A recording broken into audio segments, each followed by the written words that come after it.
tudo bom? Mais uma quarta-feira, mais um programa da SB Esportes aí, trazendo para vocês o melhor do futebol, as principais notícias. Eu, Edu Oliveira, junto com meu amigo Marcelo Portuga aqui.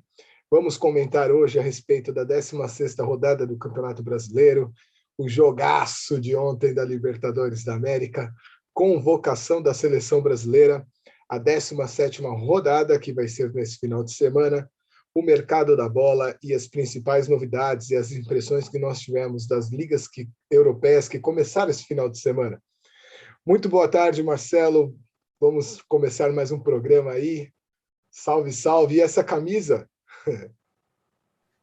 É isso aí, galera. Boa tarde. Mais um prazer aqui estar com vocês novamente. Essa camisa aqui é do Kaiserslautern, cara, um time bem tradicional da Alemanha, que por muitas vezes participou da Bundesliga 1 e que hoje amarga a terceira divisão do futebol alemão. E já começou mal, inclusive, em 3 rodadas, 1 ponto apenas, com nenhum gol marcado, mas é uma belíssima camisa que eu tenho muito prazer em usar. E começando hoje com o meu destaque, se você me permitir, a gente está acostumado a falar sempre dos times da primeira divisão, mas quero deixar um registro da nossa querida Portuguesa, que no sábado agora completou 101 anos de história. Uma pena que não está onde deveria estar, né? Mas está aí disputando a Série D do Brasileiro, e inclusive vale o destaque, ó, a Portuguesa é líder do seu grupo. Lembrando que, para quem não sabe, que a Série D são 8 grupos com 8 equipes cada, jogando em turno e retorno dentro do seu próprio grupo, classificando os 4 melhores, ficando no total 32, então, para ir mata-mata até o final. E a Portuguesa lidera, com 6 pontos a mais que o 5º colocado, que hoje é o Bangu, faltando 3 jogos, então acredito que a Portuguesa vai se classificar para a próxima fase. E só mais um registro, a nossa querida Ferroviária de Araraquara também, que no seu grupo tem 28 pontos, é a melhor campanha disparada de toda a Série D, marcando 20 gols e sofrendo apenas 3 gols. Fica o registro da Série D, esse é o destaque inicial. Nossa, que bom, hein? Quem sabe a gente vai ver a nossa luzinha de novo aí, né, no lugar onde ela nunca deveria ter saído. Infelizmente, gestores do futebol aí têm acabado com os clubes. Nós estamos vendo o Cruzeiro aí. Olha o Cruzeiro aí também. Não sei se sobe esse ano de novo, hein? E vão vir outros, com essas administrações aí, na qual gasta-se indiscriminadamente, quando acaba o mandato, pega o boné e vai embora e fica por isso mesmo. Aí o Cruzeiro está só puxando a fila de vários outros tradicionais que vai cair também. Pode apostar. Belo destaque da nossa Luzinha, parabéns para a Lusa. E acho que é o 2º time de todo paulista, né? Todo paulista tem esse seu 2º time, que é a Portuguesa de Desportos aí. Bom, mas vamos falar já da nossa 16ª rodada que passou aí. O primeiro jogo que nós vamos comentar agora é a respeito do Atlético Mineiro e Palmeiras. Um jogo que teve uma polêmica aí muito grande acerca da expulsão do Patrick de Paula, a expulsão do Abel Ferreira e do assistente, do árbitro aqui, eu até anotei o nome dele, Bruno Arleu, né? Muito questionada a arbitragem dele, um jogo onde o Atlético realmente foi um pouco melhor, resultado de 2-0, abriu 5 pontos na liderança. Queria que você falasse um pouquinho desse jogo aí. Bom, a questão do VAR realmente é algo muito sério aqui no Brasil e precisa ter discussões, não só da arbitragem, mas com todos os representantes dos clubes, fazer uma reunião com o representante da CBF, da arbitragem, porque pode até ser que eu seja criticado aqui, devo ser criticado pelo que eu vou falar agora, mas também não sou o dono da verdade, mas estou aqui para expor a minha opinião. Não achei nenhum absurdo a expulsão do Patrick de Paula, apesar de que eu não expulsaria, mas eu não achei nenhum absurdo, porque, ao meu ver, não é lance para vermelho, seria um lance, apesar de ele ter escorregado, realmente ele escorregou, ali poderia ter sido aplicado um cartão amarelo, como ele já tinha, acabou sendo um vermelho. Repito, eu não daria o cartão, mas não vejo um absurdo, mas a questão é muito mais ampla do que só esse lance especificamente, né? Tivemos episódios aí de gols mal anulados, de muita interferência do VAR. Eu acho que o VAR veio para ficar, é uma ferramenta importante para acabar com algumas injustiças, mas ele precisa ser ajustado. E, ao meu ver, tudo que é interpretativo, eu acho que deveria ficar a cargo do árbitro de campo, entendeu? Porque que acontece? Quantos lances de pênaltis, tanto nós como a imprensa, de maneira geral, no dia seguinte, eles não são unânimes também na discussão. Um acha que é, outro acha que não é. Então, quer dizer, fica a critério do árbitro, que tem que estar ali para decidir. A questão do VAR aqui é que o VAR está querendo apitar o jogo. O VAR está interferindo, o VAR quer convencer o árbitro de campo de que ele está errado. Sendo que esse não é o protocolo inicial do VAR. O VAR tem que chamar o árbitro para rever o lance e, a partir daí, ele tomar a decisão. Então, o que acontece, ao meu ver? Um lance que não tem interpretação, que seria a bola entrou, não entrou, uma agressão que o árbitro não viu, um impedimento, assim, coisas que não têm interpretação, eu acho que é muito válido, né? Recentemente tivemos a Eurocopa aí, até um pênalti bem discutível no Sterling, né, na semifinal contra a Dinamarca, que a maior parte das pessoas acha que não foi, eu também acho que não foi, mas o VAR não interferiu, prevaleceu a opinião do árbitro de campo, que acho que é isso que deveria acontecer. A gente então, vê que a nossa arbitragem ela é muito mal preparada, né? Inclusive, nesse lance do Patrick de Paula, eu acredito que, pela regra, tá, o VAR não deveria interferir mesmo. Porque como foi um lance de amarelo, ele já tinha amarelo, pelo que eu andei vendo, analisando, alguns comentaristas aí falando, o VAR não deveria e prevaleceu a decisão do campo. O que me chama mais atenção na decisão do senhor Bruno Arleu é que, quando eu fui ler a súmula, na segunda-feira, que ele fala a respeito da expulsão do Abel Ferreira e do seu assistente, ele fala que o Abel fez gestos e mencionou palavras que ele não conseguiu identificar.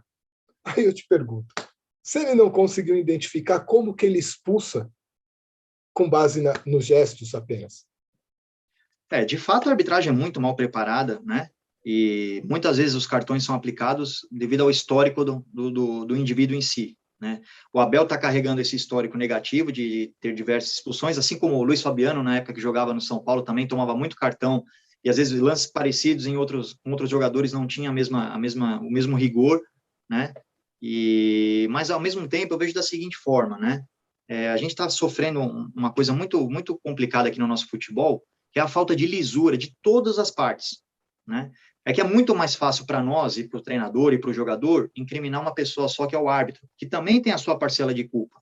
Mas em muitos lances também, muitos lances de falta, bem próximos à linha lateral onde ficam os treinadores, eles sabem, eles veem que foi falta, e mesmo assim eles xingam, eles reclamam. Então, quer dizer, quer cobrar lisura? Vamos ter lisura também.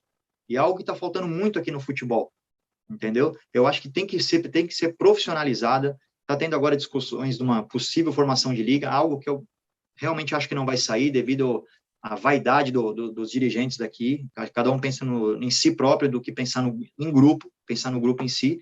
Mas a primeira coisa que tem que ser feita é profissionalizar a arbitragem.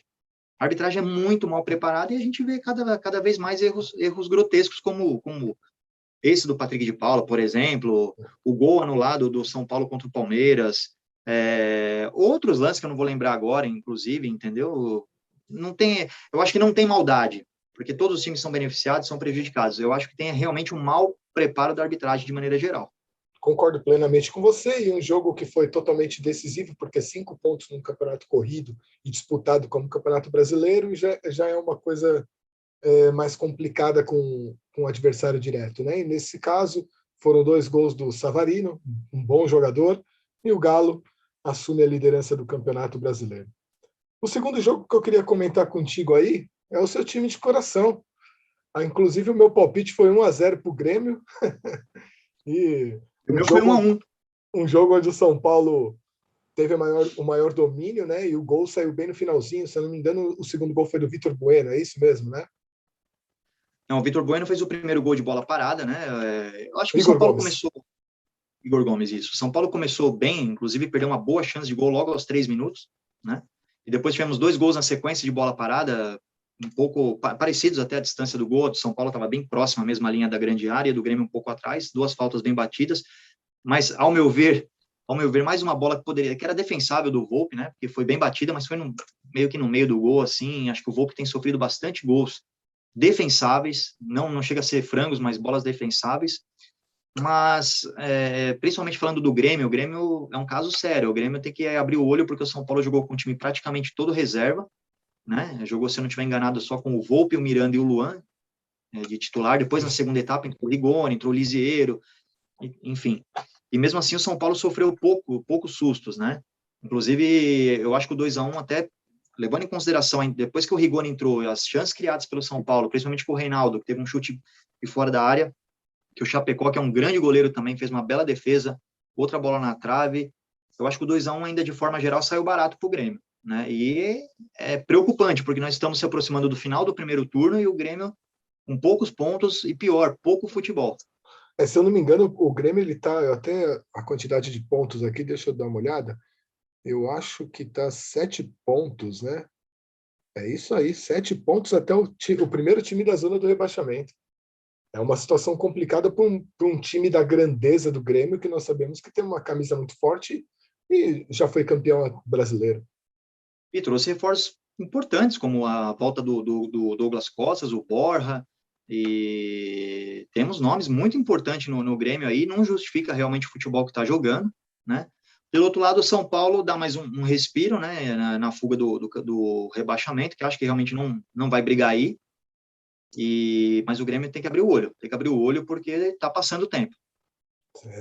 E agora nós vamos falar do outro time ali da Zona Leste da capital, o Corinthians, que fez um belíssimo jogo contra o Ceará. Inclusive, o meu palpite era a vitória do Ceará, não por rivalidade nenhuma, mas por uma questão do que o Corinthians vinha jogando, né? E tivemos a estreia do Renato Augusto com um belo gol ainda, diga-se de passagem, e a assistência do Juliano. Será que esses dois reforços chegaram para colocar o Corinthians aí sonhando por uma vaga na Libertadores, ou até mesmo ficando ali na zona da Sul-Americana? Como eu tinha falado no vídeo anterior, né, com certeza a chegada desses dois, estando bem fisicamente, eles chegam para mudar o Corinthians de patamar, não tenha dúvida nenhuma, né? E a prova está aí no jogo de domingo, né? O Corinthians jogou muito bem mesmo, além dos 3-1, criou muitas oportunidades, ganhou de um time bem ajustado, que é o time do Ceará, e o Cássio teve uma atuação muito boa também, fez boas defesas, e realmente o Renato Augusto está jogando que todo mundo se espera dele, né? E dá outra qualidade para o meio de campo do Corinthians, o Juliano também é a mesma coisa, e a presença do Renato Augusto em si, não só tecnicamente melhora o time, mas emocionalmente melhora o time, porque é um cara que é ídolo do clube, ganhou muita coisa pelo clube, é um cara que tem as costas mais largas para absorver as coisas negativas e deixando espaço para os jovens aparecerem e brilhar. Eu acho que o Corinthians tem muito a ganhar, acho que o Corinthians briga sim por vaga na Libertadores, até porque hoje a Libertadores classificam pelo menos 6 equipes pelo menos, né? E como eu falei no vídeo anterior novamente, tirando o Flamengo, Palmeiras e Atlético Mineiro, que para mim vão brigar lá, eu acho que o resto está em aberto. E o Corinthians, com a chegada desses dois e da possível chegada do Roger Guedes, eu acho que o Corinthians briga, está vivo e briga sim. Eu acredito que até vai abrir mais vagas, né? Porque nós temos aí um representante paulista na semifinal do Sul-Americana também, que é o Red Bull Bragantino, que está vindo numa crescente muito boa, e mesmo sem o Claudinho, tem feito bons jogos. É verdade, o Bragantino, bom, para mim já não é novidade, né? Só não achei que ia ser tão rápido essa ascensão, porque a gente, como nós acompanhamos o futebol europeu também bem de perto, né? E a gente viu a evolução do Red Bull Leipzig na Alemanha, né? Que logo no primeiro ano de Bundesliga já foi vice-campeão, perdendo apenas para o Bayern de Munique, o que não é nenhum absurdo, né? Nada. E o Red Bull Salzburg na Áustria, principalmente, que é soberano lá. Então, a política é a mesma, com algumas exceções, são times de jogadores formados por jogadores jovens, e isso não tem cobrança, né, cara? Não tem cobrança, tem pouca torcida ainda, né? Pode ser que venha a vir ter mais torcida se for um clube vencedor, mas nesse momento o jogador está livre para poder mostrar o seu futebol sem grandes cobranças, e acho que o resultado está em campo, né? O Bragantino está não só vencendo, está convencendo. E também acredito que foi no domingo o jogo do Fortaleza e do Santos, um jogo onde eu achei que o Fortaleza iria atropelar o Santos, entendeu? E realmente teve bastante chance, teve gol anulado e teve um pênalti perdido, um resultado 1-1, que na minha opinião excelente para o Santos, que foi o quinto jogo já sem o Marinho, né? E não sabemos quando o Marinho vai voltar por causa desse edema da coxa, uma situação complicada do Santos nesse sentido, e vamos ver como que vai ser esse resto de ano, né? Não sei se você chegou a ver alguma coisa desse jogo, se tem algum destaque para comentar dele. Eu acho que pela circunstância do jogo, e por ser fora de casa, e pelo time ajustado que é o Fortaleza e a posição da tabela que está, eu acho que foi um resultado bom para o Santos, né? O Santos realmente sofreu bastante lá em Fortaleza, não só com a temperatura alta, mas com a intensidade que o Fortaleza imprimiu no jogo. Eu acho que até o empate o Santos se postou bem em campo, e depois ficou bem satisfeito com o empate. O Santos recuou as linhas, admitiu naquele momento a superioridade do Fortaleza, e saiu com um ponto importante na caminhada de um campeonato difícil como esse aí, e um gosto amargo para o Fortaleza, né, que criou chances de gol, criou muitas chances de gol, teve 2 gols anulados, ao meu ver, muito bem anulados, né, e o campeonato segue, o Fortaleza continua forte, e o Santos, mais uma vez, aí conseguiu um ponto importante. Mais um clube que sofre com a má gestão, né? Vamos dizer. As finanças estão aí, atrapalhando todos os clubes, né? O lado bom do Santos é que o Santos sempre cria grandes jogadores da base, né? Mas, ao meu ver, falhou no contrato do Caio Jorge, né? Que ele saiu praticamente de graça, com o contrato acabando em fim de ano, né? Teve apenas uma compensação aí da Juventus, né? Então, alguma coisa não está funcionando lá nessa parte aí para poder se proteger de assédio dos clubes europeus, né? Porque o Caio Jorge é um grande jogador, eu acho que ele vai se dar muito bem na Europa. E só um comentário aqui a respeito do Santos ainda, para o pessoal que nos segue, que assiste o programa aí, que é santista. Ontem surgiu um rumor aí da negociação com o Lucas Lima, mas logo em 2 horas depois o Santos já desistiu. Não sei se é por conta do alto salário, por uma manifestação da torcida, né? Não sei o que aconteceu, mas só uma notícia assim que ainda não pegou, é só um rumor, né? Eu acho que a questão do Lucas Lima aí é complicada por diversos fatores, né? Ele teve uma boa passagem no Santos, inclusive, né? Acho que foi o melhor momento dele foi no Santos. Inclusive, especulou-se, não sei se de forma verdadeira ou não, ele poderia estar sendo observado pelo Barcelona naquela época, e coincidentemente ou não, a partir daquele momento o futebol dele caiu, né? E eu acho que, não sei se pelo alto salário ou pela competitividade muito alta que é no Palmeiras, sim, eu acho simplesmente que não é que ele ele não desaprendeu a jogar, mas eu acho que ele broxou para o futebol, falando português bem claro, que, ao meu ver, a mesma coisa que acontece com o Luan no Corinthians, que acontece com o Ganso no Fluminense, são jogadores que tiveram lampejos de craque, mas que hoje não conseguem. E eu acho que ele não vai acertar com o Santos muito em função das manifestações da torcida. Eu também acredito nessa opinião. E aproveitando o gancho que nós estamos falando do Santos, vou falar já da 17ª rodada. O Santos ele vai jogar na Vila Belmiro agora com o Internacional, que vem de 2 vitórias aí excelentes, uma contra o Flamengo, uma goleada, e uma outra goleada no Fluminense. Né? Será que poderia colocar o Santos numa situação mais complicada esse jogo contra o Inter? Não só na tabela, como emocionalmente falando, né? O Diniz é o que eu falo, o Santos é um time que costuma ter muita posse de bola, mas pouca ofensividade, assim como o Diniz era no São Paulo também, né? Eu acho que o Santos ele precisa criar mais variedades de estilo de jogo, né? Porque o Diniz, pode reparar, ele começa super bem nos trabalhos dele e depois começa a ficar manjado. Os clubes começam a aprender a jogar contra os times do Diniz, né? Sim. E o Inter vem numa crescente, realmente, né? Até o Guerreiro fez gol, aí ficou muito tempo afastado aí por lesão, e teve até briga interna lá, estavam oferecendo o Guerreiro para tudo que é time, não sabia se ele ia ficar, se não ia ficar.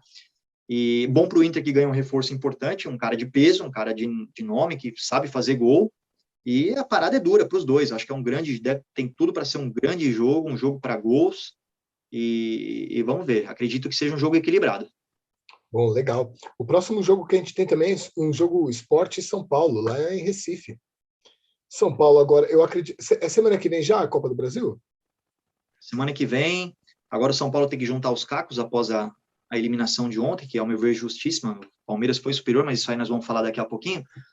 Então, a questão do São Paulo é o seguinte, eu acho que o São Paulo não tem tempo a se lamentar, até porque não vive um bom momento no Brasileiro, apesar de vir de 2 vitórias seguidas, se eu não estiver enganado, que deu um respiro, mas acabou ontem, hoje já é outro dia, o São Paulo já tem que olhar para frente, não sei se o São Paulo vai com o time titular novamente, porque quarta-feira, como você mesmo falou, aí já vai ter o jogo de ida da Copa do Brasil, mas como é um confronto direto com times que estão ali naquela zona ali de desconforto, eu acho que os 3 pontos são muito importantes para o São Paulo, assim como são para o Sport também, e vai ser um jogo difícil também, acredito que seja um jogo bem difícil. Você pouparia se você fosse o Crespo? Então, a questão de poupar, eu acho que ela é bem subjetiva, né? Eu acho que quando você tem um elenco reduzido, como o São Paulo tem hoje devido ao número de lesões, muitas vezes você é obrigado a poupar realmente para você não perder o que você tem de melhor para um torneio na qual o São Paulo está na cara que vai dar a vida agora e vai dar prioridade, né? Quando você tem todo mundo à sua disposição, aí sim você poupa pontualmente um ou outro que esteja realmente no esgotamento físico, né? Agora, como o São Paulo tem muito jogador lesionado, né? Precisa ver agora como é que está o emocional desses jogadores aí que sofreram uma dura derrota ontem. E diante de todo esse cenário aí, tentar colocar o melhor que tiver à disposição para tentar fazer os 3 pontos. E vamos ter um jogão também aí de um time paulista, Atlético Paranaense e Curitiba, e Corinthians, né? Desculpa, que eu acho que vai ser um belo jogo aí, mais um teste para o Corinthians aí, para o Silvinho aí, que parece que o pressure lá tá dando certo. Eu acho que o Corinthians vem forte, apesar de sempre difícil, né, jogar na Arena da Baixada, né? Mas à medida que o time vai encorpando, o Renato Augusto vai melhorando a parte física, o entrosamento, eu acho que o Corinthians vem forte nesse segundo turno, acho que tem tudo para criar mais tempo. Porque o Corinthians era assim, era um time que sofria muito pouco, sofre, né, poucos gols, mas é um time que marcava poucos gols também. E agora, com a chegada de 2 meias de mais qualidade, o Corinthians tem tudo para criar mais alternativas de gols, né? Então, acho que o Corinthians vem forte. Ao meu ver, o Corinthians até tem um certo favoritismo, mesmo jogando lá. Acho que o Atlético Paranaense não vem tão bem assim no campeonato, vem tropeçando, oscilando muito, o que também é normal das equipes, né? Eu acho que o Corinthians tem boas chances de trazer os 3 pontos de lá. Maravilha. E um Palmeiras e Cuiabá num domingo às 11 horas da manhã. Aí o Palmeiras embalado com a vitória de ontem, né? Super animado. Acredito que o Abel vai com força máxima, porque semana que vem é semana tranquila para o Palmeiras. E o Cuiabá, coitado, acredito que é um dos candidatos a voltar para a segunda divisão, né? A diferença técnica é muito grande, não tem nem como falar, e claro que o Abel deve ir com o seu time titular todo, como eu falei, pode pontualmente poupar um outro que tenha se desgastado um pouco mais no jogo da Libertadores, mas mesmo o Palmeiras com time reserva é superior ao Cuiabá, haja visto o time que entrou contra o Atlético Mineiro, né? Ainda fez frente contra o time titular do Atlético Mineiro, pelo menos até a expulsão, fez frente. Então, eu não vou dizer obrigação, porque no futebol não existe obrigação, é 11 contra 11, mas eu acho que o Palmeiras tem quase uma obrigação de trazer os 3 pontos e seguir na cola do Atlético. E aproveitando um pouquinho aí, já o gancho da 17ª rodada, a nossa dica de hoje aí das casas das apostas é no jogo do Santos e do Internacional. O Santos aqui com uma cotação de 2,37 e o Inter com uma cotação de 3. O que você espera desse jogo? Você acha mesmo que o Santos tem esse leve favoritismo do jeito que as casas estão colocando? Você iria mais na questão do match odds, na questão do gols? E já aproveita e explica aí para o pessoal um pouquinho a respeito do nosso trabalho, né? Pois é, eu acho que, apesar de estar um pouquinho, né, mais baixa a cotação do Santos, ainda é uma cotação de equilíbrio. Eu acho que é simplesmente pelo fator casa. Eu acho que se o jogo fosse no Beira-Rio, essas odds, essas cotações, né, para quem não sabe, odd é a mesma coisa que cotação, as cotações estariam apenas invertidas, então acho que é um meu ver justo pelo fator casa mesmo. Creio que seja um jogo para gols. Mas para quem não sabe muito sobre esse tipo de investimento, a gente tem vários vídeos aí de conteúdo também sobre isso. Inclusive vai estar na descrição do vídeo aqui nas nossas redes sociais, Instagram. A gente tem um grupo free no Telegram, onde a gente dá dicas de investimentos esportivos, pré-live, ao vivo. Então, não paga nada. Quem quiser entrar e conhecer um pouco mais, vai estar aqui embaixo, é só entrar. E é isso aí. Eu acho que, como eu falei antes, eu esperava um jogo de equilíbrio e as cotações estão mostrando exatamente isso. Vamos para os nossos palpites da rodada? Vamos lá. Estamos meio ruim, né? Mas vamos lá. Palmeiras e Cuiabá. 3-0 para o Palmeiras. Eu vou de 2-1, tá? Anota aí para a gente comparar. Santos e Inter. 1-1. 3-1 Inter. Sport São Paulo. 1-1 também. Eu vou no 0-0 nesse jogo aí. Atlético Paranaense e Corinthians. 2-1 para o Corinthians. Vou de 1-0 para o time da Zona Leste. Então, estamos aí, né? Vamos deixar guardadinho para a semana que vem a gente comentar a respeito dessa rodada. Gente, e agora chegou o grande momento. Comentar acerca da Libertadores da América. Meu Verdão querido, mais uma vez semifinalistas. Quebramos o tabu de não ganhar dos caras na Libertadores e mantivemos a tradição do Dudu não perder para o São Paulo no Allianz Parque. Um jogo, ao meu ver, melhor que o primeiro jogo, mas que dá para questionar mais uma vez o Crespo com as decisões e com as escolhas dele, né? O Abel ontem foi muito bem, essa é a minha visão do jogo. 3-0 com um golaço do Dudu, gol do Rafael Veiga numa bela jogada do Zé Rafael. E o terceiro gol ali já foi só para massacrar, né? O Patrick de Paula dá um chute, a bola desvia e mata o Volpi, né? Mas eu queria te perguntar, a primeira pergunta que eu queria fazer acerca desse jogo, que eu acabei lendo algumas coisas hoje de manhã e não sei se você tem essa mesma opinião. O Volpi falhou no primeiro gol? Dava para pegar essa bola do Veiga?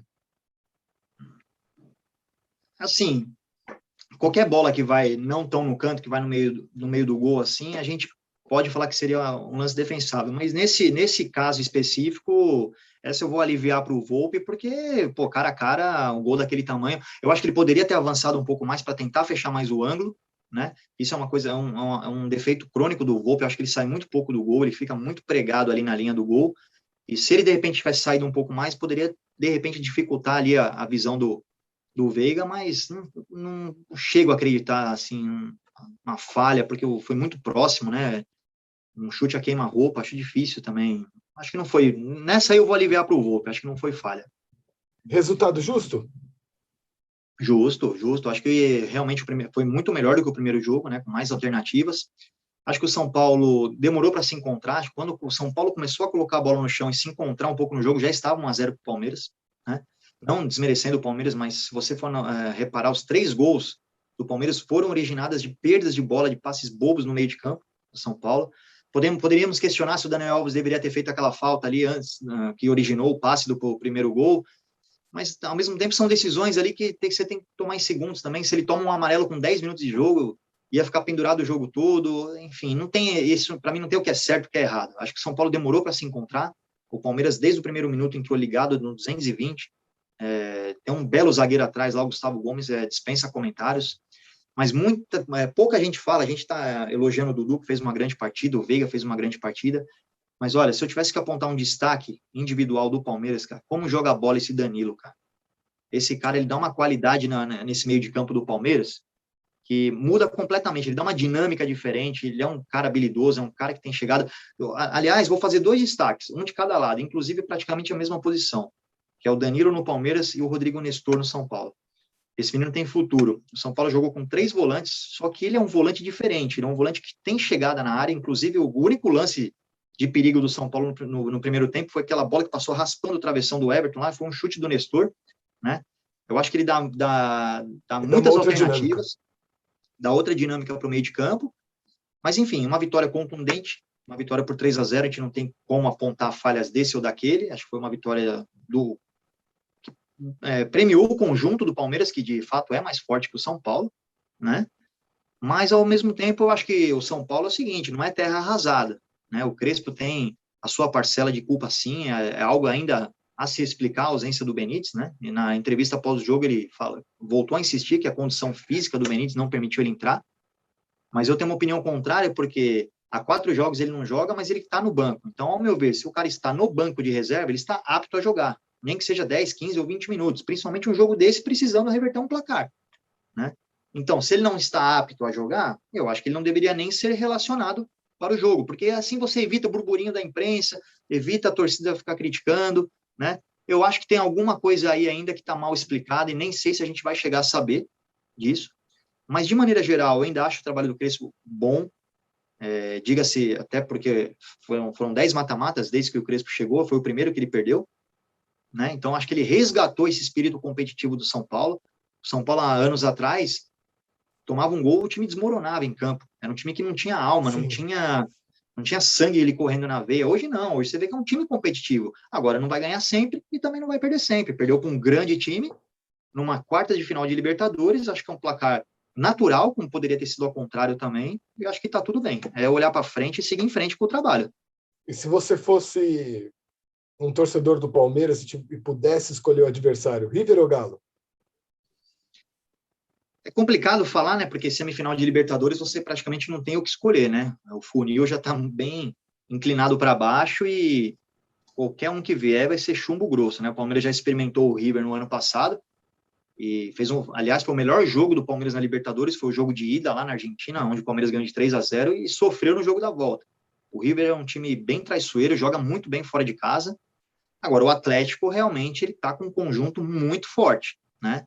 Eu acho que tem duas vantagens aí. O Palmeiras pegando o Atlético teria a vantagem de não ter que viajar, mas, ao meu ver, hoje o Atlético é muito mais time do que o River. Eu acho que vai ser mais pedreira para o Palmeiras se vier o Atlético. O Galhardo está fazendo a terceira remontagem do River, se você for ver, né? E é um excelente técnico também, viu? Merece um destaque aí também, o Galhardo.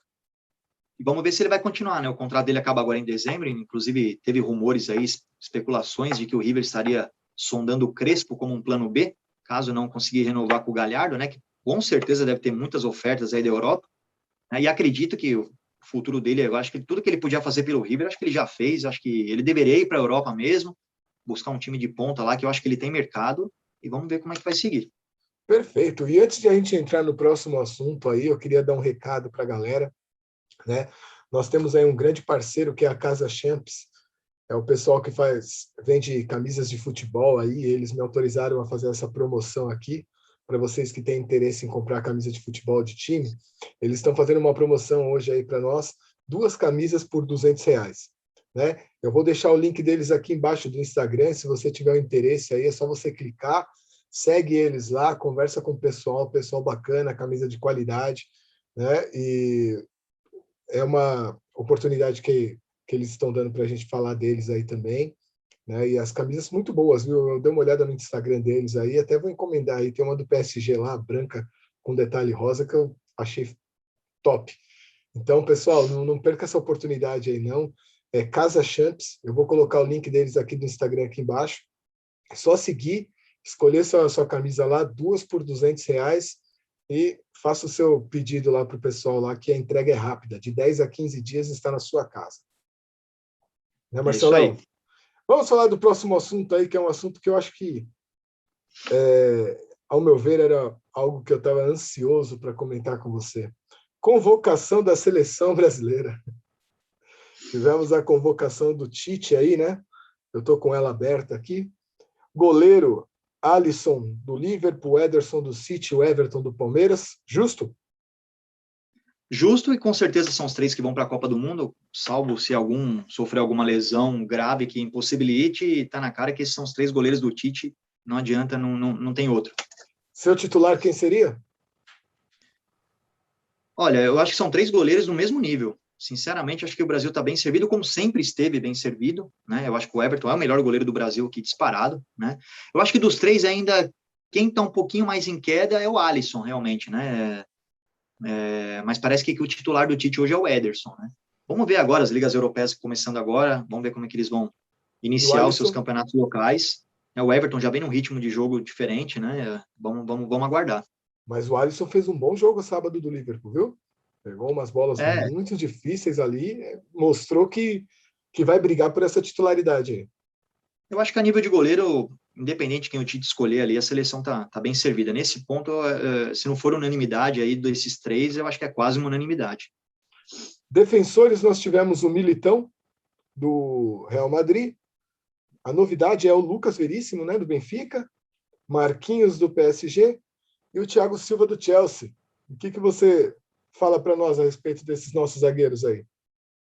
Na verdade, o Tite está convocando os mesmos zagueiros que ele convocou para a Copa América, né? A questão é que o Lucas Veríssimo sofreu uma lesão antes, e não só ele, né? Ele e o Thiago Silva, né? E eles foram cortados, e aí entrou o Felipe, e não me recordo o outro que foi convocado para a Copa América aí.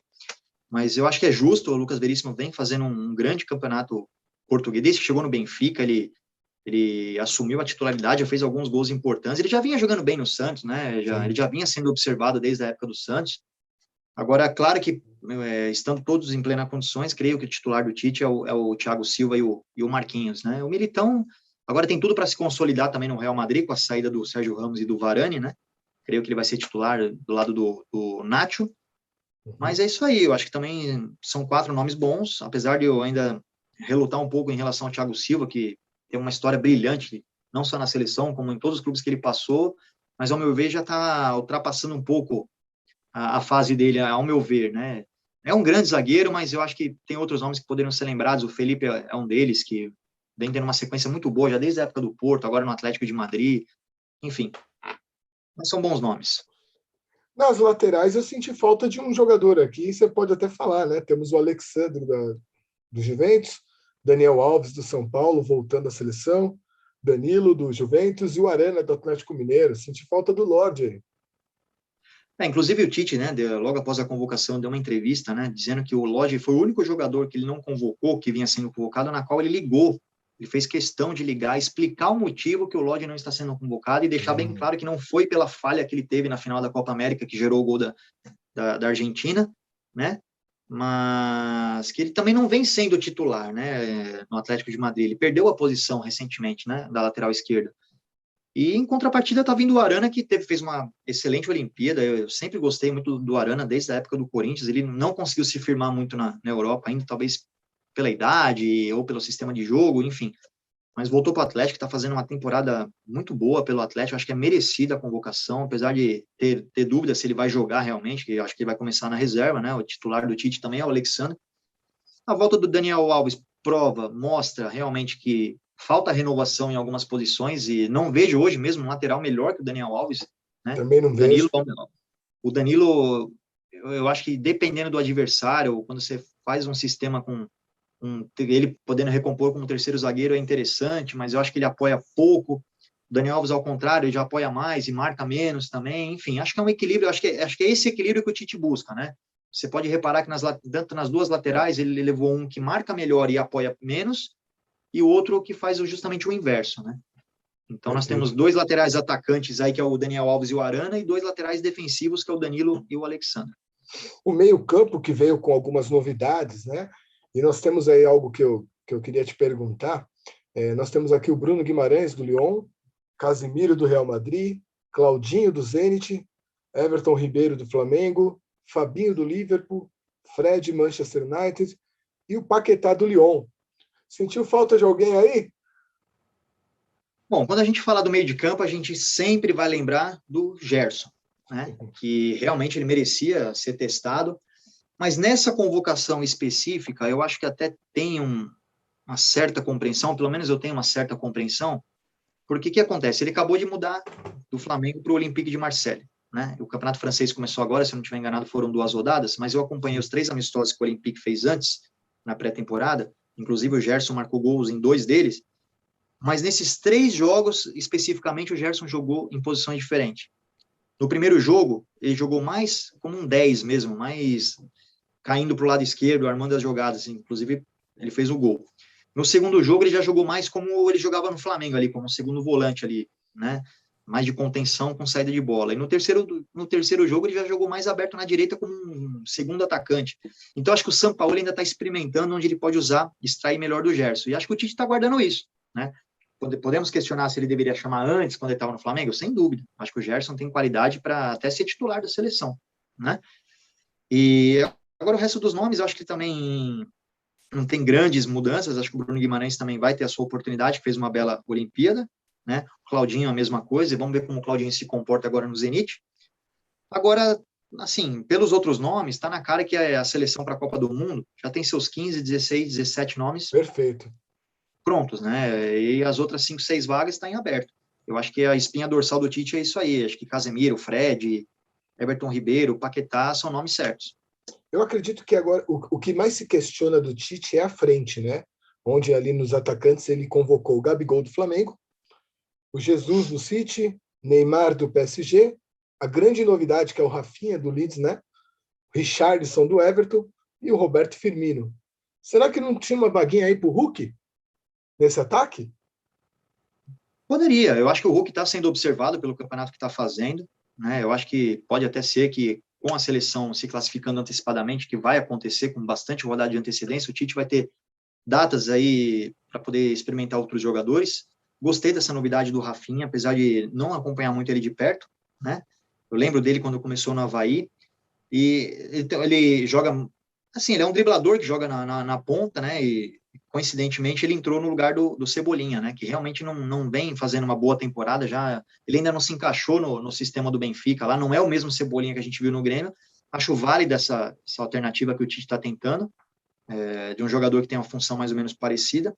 O que me incomoda um pouco não são exatamente os atacantes que ele leva, mas a cadeira cativa que alguns jogadores possuem. Porque se, ao meu ver, ele usou o mesmo argumento com o Lodge, que não está sendo titular no Atlético de Madrid, e por isso ele está experimentando outro jogador, então acho que deveria valer para outros nomes também, como o Gabriel Jesus e o Firmino, que não vem sendo titular nos seus times, né? Gostei muito da vinda do Matheus Cunha, espero que realmente o Tite coloque ele para jogar. Faltou ele aqui, né? Eu acho que eu Gostei não muito falei da dele. convocação dele.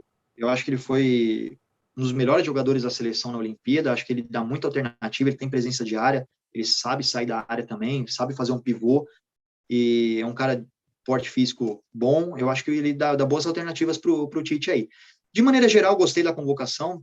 A gente pode apontar um ou dois nomes que faltou, ou um ou dois que estão aqui não deveriam estar, mas de maneira geral, eu acho que foi uma boa convocação e é isso aí. Eu acho o Tite muito coerente nessa, né? Diferente de outros técnicos, eu acho que não é porque ele insiste em alguns nomes que eu acredito que ele seja teimoso. Eu acho ele coerente. Diferente de alguns técnicos que a gente via a teimosia, né? Pelas respostas. O Tite, eu acho um cara super educado, ele é um cara que explica o porquê, ele não se irrita com as perguntas, faz pergunta do Gerson, ele te responde o porquê, fez a pergunta do Lodge, ele te responde o porquê. Então, eu acredito que a coerência prevaleceu na convocação dele. E vamos ver, né, como que vai ser daqui para frente. Temos 3 amistosos aí. Acredito que o Brasil Amistosos não. Oh, Amistosos não, são eliminatórias. jogos. Isso, os jogos das Eliminatórias. eliminatórias, 2 em casa contra a Argentina e contra o Equador, se eu não estiver enganado, contra a Argentina na Neoquímica Arena, aqui em Itaquera, e se eu não estiver enganado é contra o Equador na Arena Pernambuco. E o primeiro jogo é dia 2 contra o Chile em Santiago. Maravilha. Acredito nas 3 vitórias do Brasil aí, inclusive na Argentina, para vingar eles da Copa América. Isso aí. Aí, se eu não estiver enganado, com 9 pontos, o Brasil já dá um enorme passo aí para garantir a classificação, porque esses 3 jogos é justamente para concluir o primeiro turno. Maravilha. E nós tivemos aí o início de algumas ligas no final de semana, né? E um jogo muito bom entre Braga e Sport em Portugal. O Sporting vem mostrando que vai continuar forte e esse ano entra na briga de novo. Para mim, ele briga de novo com o Porto. Não acredito muito no Benfica, tá? O que você pode dizer aí dos times de Portugal, que é a sua descendência aí? O Sporting manteve a base, né? Manteve a base e o Sporting, agora não vou me recordar o nome, infelizmente, mas o Sporting, para você ter uma ideia, lançou um jogador de 16 anos nesse jogo contra o Braga. Ele vai fazer 17 anos em novembro, um jogador das categorias de base, muito bom jogador, realmente agora me fugiu o nome, no próximo vídeo, na próxima semana eu vou trazer o nome dele, mais detalhes desse jogador, e estão falando muito bem dele, porque realmente estão pulando etapas, né? Você colocar no profissional um jogador de 16 anos, tem que ser muito diferente, né?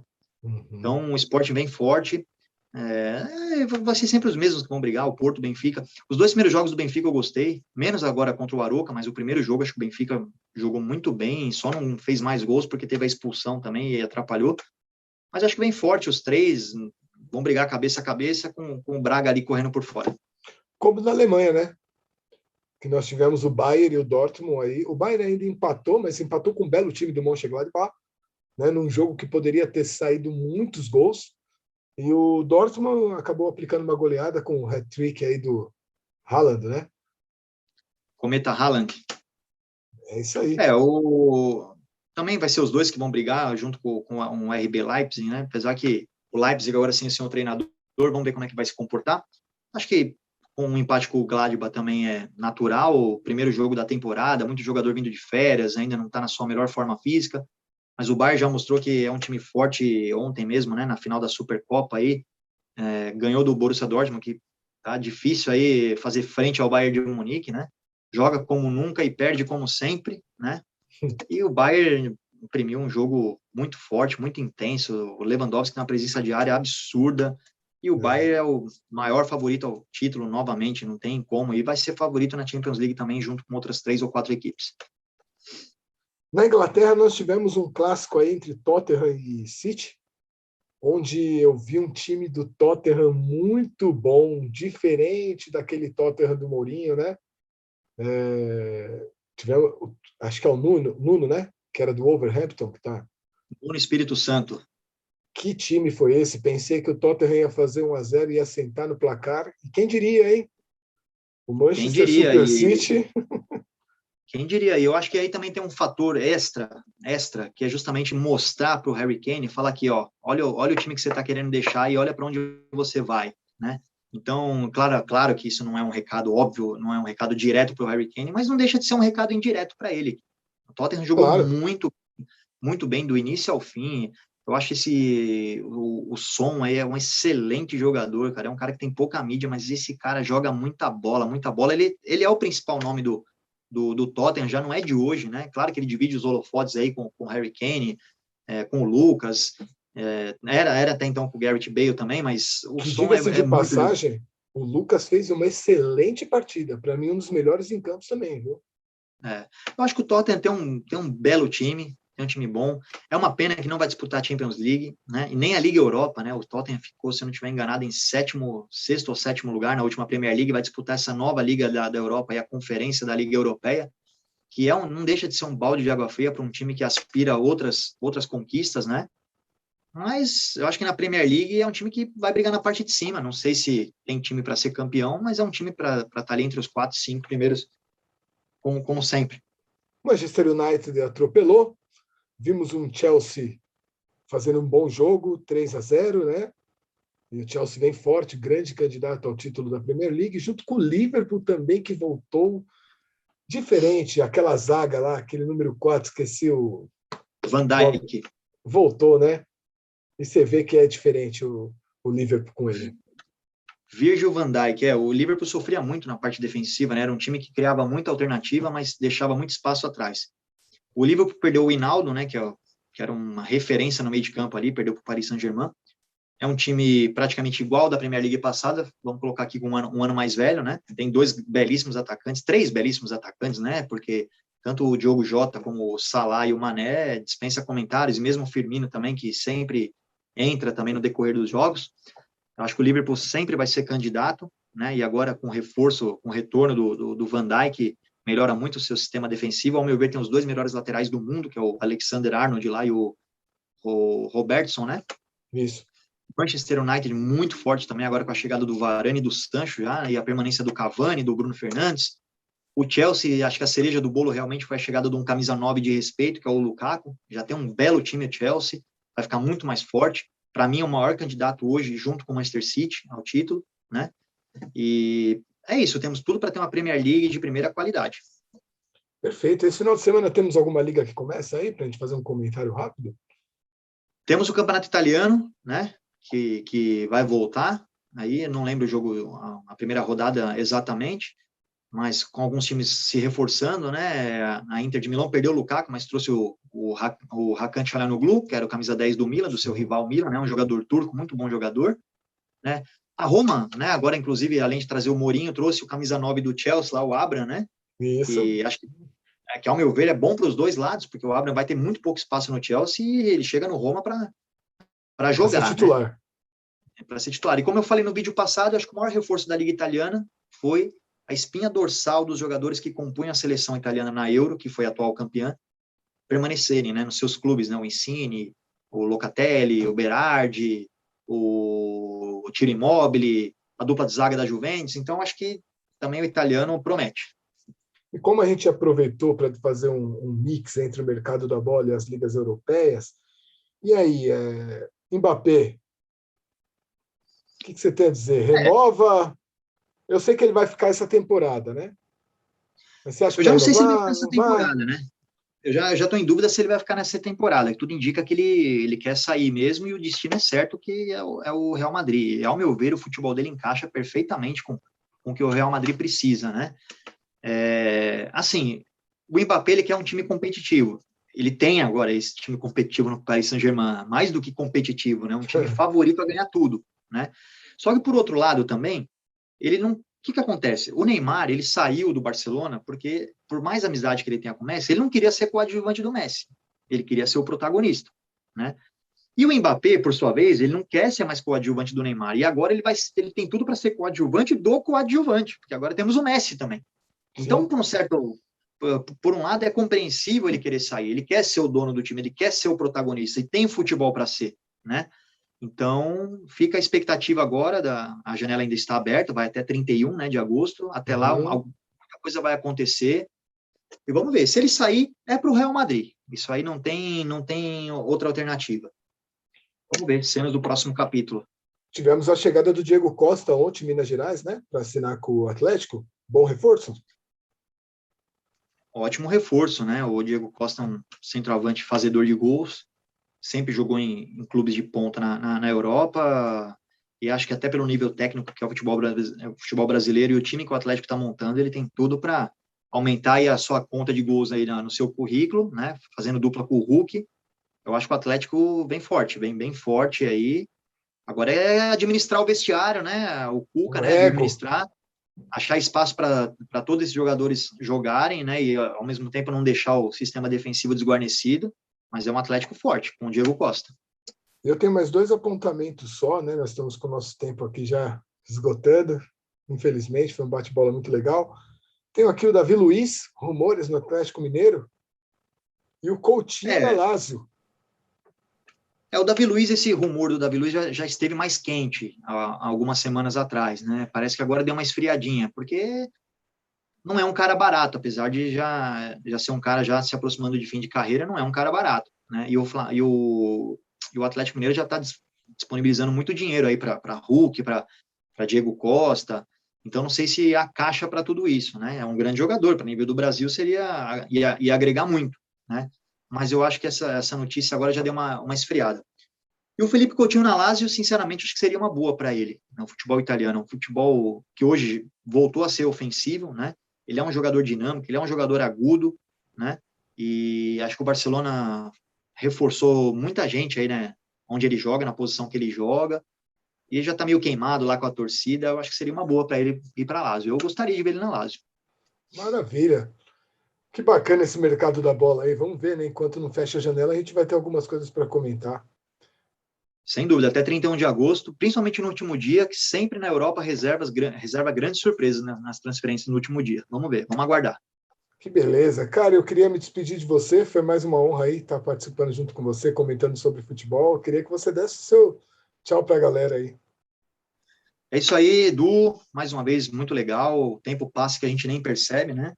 E espero que a galera tenha gostado novamente do bate-papo. Lembrando, mais uma vez, que na descrição do vídeo vai estar nossas redes sociais. Galera, quem quiser fazer investimento esportivo de forma profissional mesmo, ter bastante conteúdo, entra lá no Telegram, a gente manda sinais lá de entradas ao vivo e pré-live, é muito legal, muito bacana, a gente tem um Instagram lá, e é isso, foi um prazer novamente aí, valeu? Bom, galera, eu também vou me despedindo, o Edu aqui, alegre demais hoje, depois de uma vitória, um espetáculo do meu time ontem no palestra, semifinalista, primeiro semifinalista, porque o Flamengo ainda não é. Nós somos o primeiro, embora tenha metido o saco semana passada, mas o primeiro semifinalista é o Palmeiras. E eu queria deixar para vocês aí um recadinho para quem curtiu a gente, para compartilhar esse vídeo com todo mundo que conhece, se inscrever no canal, dar um like aí para gente, né? E falar mais uma vez aí da camisa da Casa Champs, para você aí não perder essa oportunidade, ir lá e confere a promoção, 2 camisas por R$200, para você que gosta de times de futebol. Um grande abraço para essa galera aí. E muito obrigado, gente. Até semana que vem. Não esquece, se você tiver algum assunto que queira que a gente comente, deixe seu comentário aqui, a gente vai atrás da informação e nós trazemos a resposta para vocês. Marcelão, um grande abraço aí. E, pessoal, boa tarde. Fui.